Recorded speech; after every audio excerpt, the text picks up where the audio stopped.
Talk में खुश आमदीद। मैं हूँ स्टीफन सीकर। इमरान खान 2 साल पहले पाकिस्तान में इक़्तिदार में आए। इमरान खान ने मुल्क में करप्शन जड़ से उखाड़ फेंकने और मफाद परस्त टोले से निमटने का वादा किया। मामलात कैसे चल रहे हैं?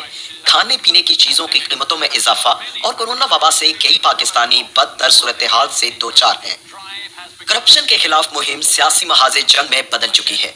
मेरे आज के मेहमान हैं साबिक पाकिस्तानी वजीर खजाना इसहाक डार, जो साबिक वजीर आज़म नवाज शरीफ के करीबी साथी हैं। दोनों हजरात इमरान खान के खिलाफ मुखालफत तेज करने की कोशिश कर रहे हैं, लेकिन देखना होगा उनकी साख कितनी है। इसहाक डार हॉट टॉक में खुश आमदीद। मुझे मदऊ करने का शुक्रिया। सबसे पहले आपके स्टेटस पर बात करते हैं, आपकी कानूनी हैसियत पर बात करते हैं। आप पाकिस्तान में मतलूब हैं। क्या आप अदालती कार्रवाई से बचने के लिए लंदन में हैं? ऐसा नहीं है। मेरे ख्याल में आपको पाकिस्तान की तारीख का इल्म होना चाहिए। पाकिस्तान के 73 सालों में जब जब आमरीत रही, करप्शन के खिलाफ नारा लगाया गया। मौजूदा दौर भी इससे मुख्तलिफ नहीं, क्योंकि मौजूदा हुकूमत गाजिबाना, जालिमाना और जुडिशनल मार्शल लॉ के तहत काम कर रही है। इसलिए मैं साबित कर सकता हूँ, मेरे खिलाफ कोई सबूत नहीं और मेरे पास तमाम शवाहिद हैं। मुझे उम्मीद है कि आप जानते हैं, मेरे खिलाफ सबसे बड़ा इल्जाम मेरा नाम पानामा पेपर्स में नहीं, मेरा नाम 20 अप्रैल 2017 के सुप्रीम कोर्ट फैसले में नहीं। एक लम्हे के लिए रुकें। आप कह रहे हैं आपका नाम पनामा पेपर्स में शामिल नहीं था। 2016 में शाया होने वाले पनामा पेपर्स से हमें बहुत सी खौफनाक चीजों का इल्म हुआ। गैर मुल्की बैंकों में दौलत छुपा कर रखी गई और उसमें पाकिस्तान के बड़े बड़े सियासतदान मुलव्विस पाए गए। इस वजह से कहा जाता है सिर्फ नवाज शरीफ फैमिली नहीं, आपका खानदान भी इसमें मुलव्विस हो सकता है। नहीं, इसमें मेरी फैमिली का जिक्र तक नहीं। बिल्कुल नहीं, बिल्कुल नहीं। मैं ये नहीं कह रहा कि आपकी फैमिली का जिक्र है, लेकिन पनामा पेपर्स मंजर आम पर आने के बाद नैब ने आप और आपके फैमिली के कारोबार, सासों और अकाउंट्स की छानबीन का फैसला किया और उन्हें आपके अकाउंट्स में संगीन बेकायदगियों का। बिल्कुल नहीं, बिल्कुल नहीं। मेरे ख्याल में आप जानते होंगे, सुप्रीम कोर्ट के हुक्म पर जेआईटी बनाई गई। सुप्रीम कोर्ट ने मावराए अदालत सरगर्मी का फैसला किया। इसमें मिलिट्री इंटेलिजेंस के 2 अरकान थे। 6 रुकनी जेआईटी में इन्हीं दोनों अरकान का हुक्म चलता था। आप देखिए, इसका एक बस मंजर है। मैं ये कह रहा हूँ, नए पाकिस्तान में करप्शन के खिलाफ मरकजी इदारा है। जी ऐसा है। नैब ने आप और आपकी फैमिली के कारोबार की छानबीन की। आप अच्छी तरह जानते हैं 20 सितंबर को ये बात सामने आई कि आप और आपकी फैमिली के असासे ज़राए आमदन से बहुत ज्यादा हैं। खास तौर पर इस चीज का जिक्र करूंगा कि आप पर इल्जाम है कि आपने माली हेराफेरी के जरिए अपने और अपने ज़ेरे किफालत अफराद के लिए 60 लाख अमरीकी डॉलर मालियत के असासे बनाए, जो पाकिस्तानी करेंसी में 840 मिलियन रुपए से जायद हैं। अब आपके इख्तलाफ की वजह यह है कि नैब की कोई साख नहीं। नैब बहुत पहले अपनी साख खो बैठा है। ये ऐसा इदारा है जिसे सियासी मुखालिफिन के लिए इस्तेमाल किया जाता है। इंतहाई एहतराम के साथ पूछता हूँ, आप अपनी हुकूमत में सीनियर तरीन वजीर थे। आपको मालूम है मैंने क्या किया? मैंने प्रेस कॉन्फ्रेंस की जिसमें मैंने टैक्स रिटर्न के जरिए असासों की वजाहत की। जेआईटी रिपोर्ट में मुझ पर बेबुनियाद इल्जाम था कि मैंने 20 साल तक पाकिस्तान में टैक्स रिटर्न जमा नहीं कराया, 1981 से 2000 तक। इस वजह से सुप्रीम कोर्ट ने मेरे खिलाफ नैब को रेफरेंस का हुक्म दिया। यूके से क्वालिफाइड चार्टर्ड अकाउंटेंट जिसने 1974 तक यूके में टैक्स मामलात की हमेशा रिपोर्टिंग की। शुमाली अमेरिका में भी 2 साल, फिर पाकिस्तान में 1978 से टैक्स रिटर्न कभी मिस नहीं किया। अगर ऐसा है, कैसा शर्मनाक इल्जाम कर बात करते हैं। मैंने कई सालों में बहुत से हुकूमती शख्सियात के इंटरव्यूज किए। सब यही कहते हैं कि वो किसी सूरत करप्शन में मुलव्विस नहीं, वो शफाफियत पर यकीन। मेरा भी यही यकीन है। आपका यकीन भी यही है। आपकी और आपके खानदान मेरी जायदादों की तफसील टैक्स जायदादों में मौजूद है। मेरे सवाल का वाज़ेह जवाब मेरी पाकिस्तान में सिर्फ एक जायदाद है जो हुकूमत ने जब्त कर ली है। मेरे पास बहुत सारी जायदादें नहीं हैं। मैंने असासों की मालियत रिपोर्ट कर रखी है। क्या आप और आपके खानदान नहीं, एक भी नहीं। सिर्फ एक प्रॉपर्टी है? एक। और आपकी फैमिली की कितनी जायदाद है? नहीं, एक भी नहीं। नहीं, कोई जायदाद नहीं। लेकिन खबरों में बताया जाता है कि आपकी पाकिस्तान के अलावा नहीं, एक भी नहीं जायदादें हैं, दुबई और लंदन समेत। और हम लंदन में बैठे हैं। क्या आपकी यहाँ लंदन में भी कोई जायदाद नहीं? मेरे बच्चों का सिर्फ एक मिला है और खानदान की लंदन और दुबई में कोई प्रॉपर्टी नहीं। 17 साल से कारोबार कर रहे हैं। कहा सिर्फ एक। ये आदादो शुमार के मुताबिक सच है। बात सच है। वो बालिग हैं, 17 साल से कारोबार कर रहे हैं। वो मेरे ज़ेरे किफालत नहीं। نیب نے آپ اور آپ کی فیملی کے اثاثوں کی چھانبین کی۔ مجھے اس میں کوئی اعتراض نہیں، ہر چیز کا جواب ہے۔ عدالت، میرے وکلا وہاں جاتے ہیں اور میں علاج کے لیے یہاں موجود ہوں۔ میرا سروائیکل کا مسئلہ ہے۔ اگر یہ سچ ہے اور آپ کے پاس صرف ایک پراپرٹی ہے اور آپ نے تمام 20 سال کے ٹیکس ریکارڈ اداروں کو دے دیے ہیں، سب کچھ شفاف ہے، تو آپ پاکستان کیوں نہیں جاتے؟ پاکستان جا کر عدالت میں مقدمے کا سامنا کیوں نہیں کرتے؟ دیکھتے ہیں۔ آپ تقریباً 3 سال سے لندن میں ہیں، کیا آپ واقعی بیمار ہیں؟ جی میں بیمار ہوں۔ کیا آپ کی پاکستان واپسی ممکن نہیں؟ پاکستان میں دیکھیں کیا ہو رہا ہے۔ انسانی حقوق کہاں ہے؟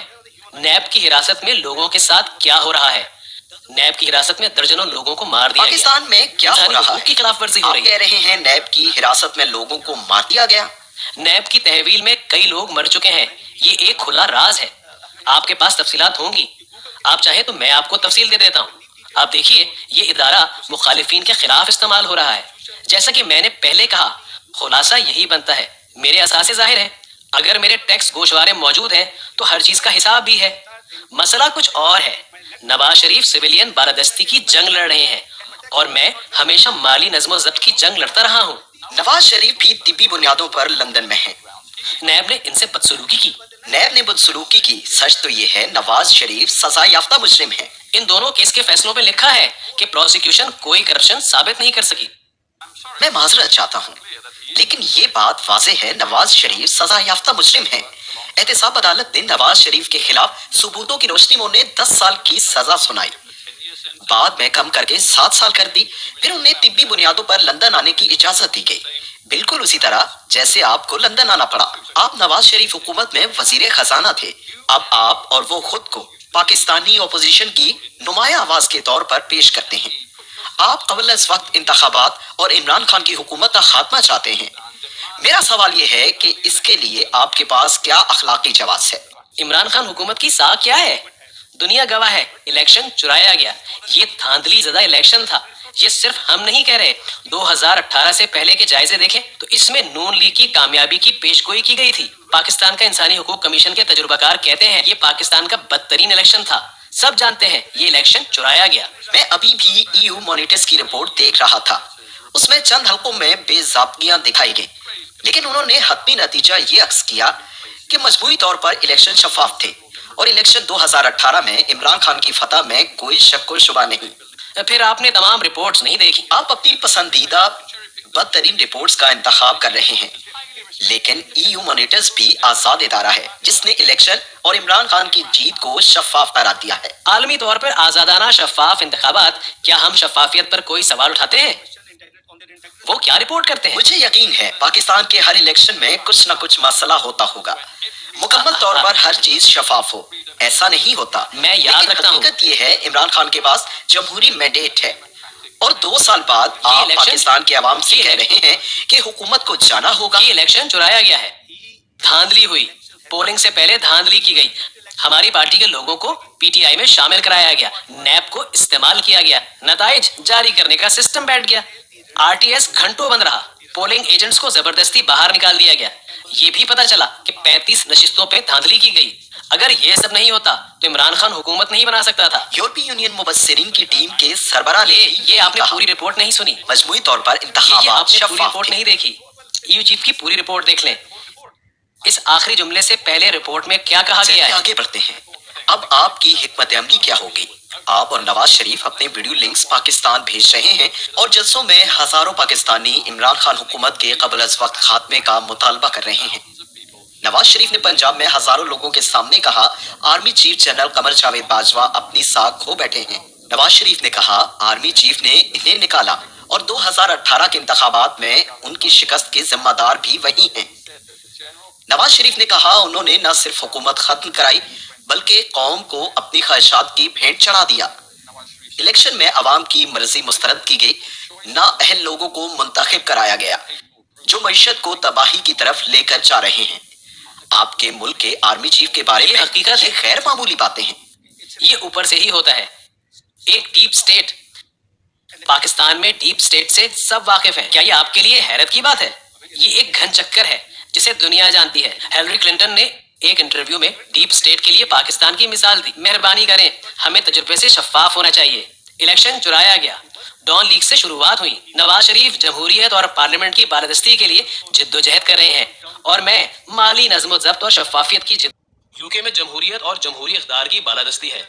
हम समझते हैं कि हमें आपकी हिमायत हासिल होगी। आप ये कह रहे हैं कि पाकिस्तान में फौज जमहूरी अमल को तहबाला कर रही है। ये आलमी रिपोर्ट्स हैं। आप ये कह रहे हैं पाकिस्तान के लोग ये इंटरव्यू देख रहे होंगे और आप अपने मुल्क की फौज की मजम्मत कर रहे हैं।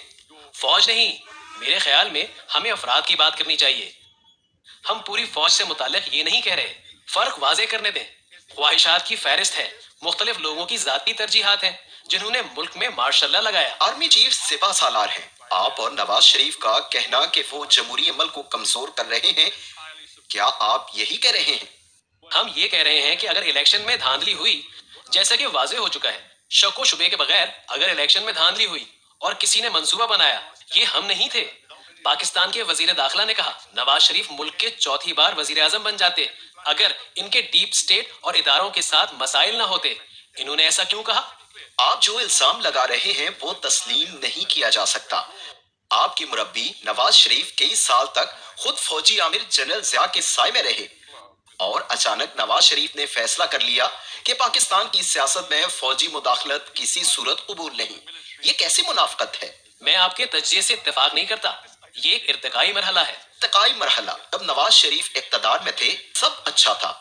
अब वो हुकूमत में नहीं, वो उनका साथ क्यों नहीं दे रहे? ऐसा नहीं, वो 3 बार वजीर आजम रह चुके हैं। इमरान खान के वजीर दाखिला ने दुनिया को बताया नवाज शरीफ चौथी बार वजीर आजम बन जाते अगर इनके एस्टेब्लिशमेंट के साथ मसाइल ना होते। इमरान खान की पाकिस्तान में अब शायद मकबूलियत में कमी आ गई होगी, लेकिन जब उन्होंने नवाज शरीफ की बातें सुनी तो इमरान खान ने कहा नवाज शरीफ को आर्मी चीफ पर उंगली उठाने की जुर्रत कैसे हुई? नवाज शरीफ ने जनरल को पाकिस्तान के हालात का जिम्मेदार कैसे करार दिया? नवाज शरीफ कई साल एक फौजी आमिर के बूट पॉलिश करते रहे। ये जो इमरान खान ने कहा उस पर उन्हें अवाम की हिमायत हासिल होगी जब वो आपकी मुनाफकत देखेंगे।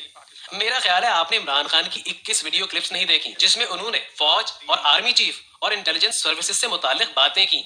इमरान खान ने गुज़िश्ता साल अमेरिका में कहा ओसामा बिन लादेन की ISI ने मदद की और भी बहुत कुछ कहा।